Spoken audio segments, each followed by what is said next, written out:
banking system is safe. Your deposits will be there when you need them.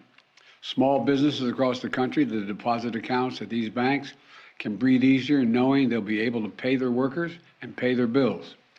And their hardworking employees can breathe easier as well. Last week, when we learned of the problems of the banks and the impact they could have on jobs of small businesses and banking system overall, I instructed my team to act quickly to protect these interests. They've done that. They've done that. On Friday, the government regulator in charge, the FDIC, took control of Silicon Valley Bank's assets. And over the weekend, it took control of Signature Bank's assets. Treasury Secretary Yellen and a team of banking regulators have taken action, immediate action. And here are the highlights.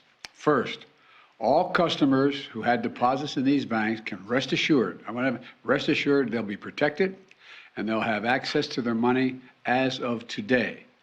That includes small businesses across the country that bank there and need to make payroll, pay their bills, and stay open for business. No losses will, and this is an important point, no losses will be borne by the taxpayers.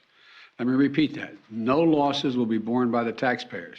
Instead, the money will come from the fees that banks pay into the Deposit Insurance Fund. Because of the actions that our regulators have already taken, every American should feel confident that their deposits will be there if and when they need them. Second, the management of these banks will be fired.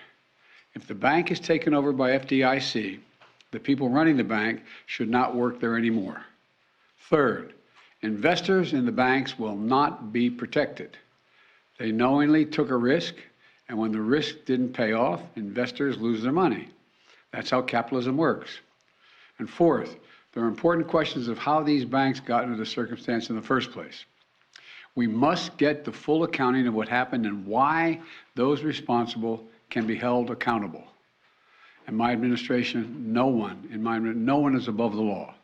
And finally, we must reduce the risk of this happening again.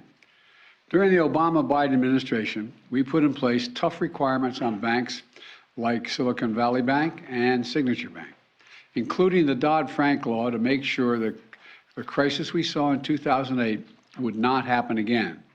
Unfortunately, the last administration rolled back some of these requirements. I'm going to ask Congress and the banking regulators to strengthen the rules for banks to make it less likely this kind of bank failure would happen again, and to protect American jobs and small businesses. Look, the bottom line is this.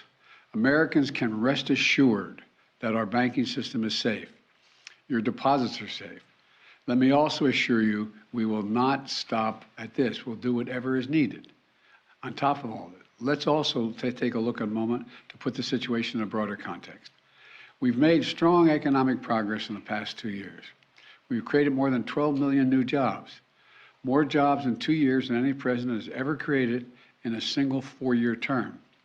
Unemployment is below 4% for 14 straight months. Take-home pay for workers is going up, especially for lower and middle-income workers.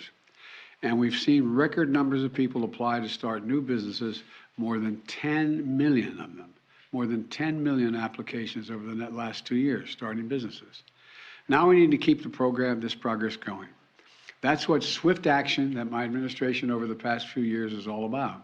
Protecting depositors, protecting the banking system, protecting the economic gains we've made together for the American people. Thank you, God bless you, and may God protect our troops. See you in California. Mr. President, what do you know right now about why this happened? And can you assure Americans that there won't be a ripple effect? Do you expect other banks to fail, Mr. President? Should all depositors be protected at all banks? All right, thank you, everybody.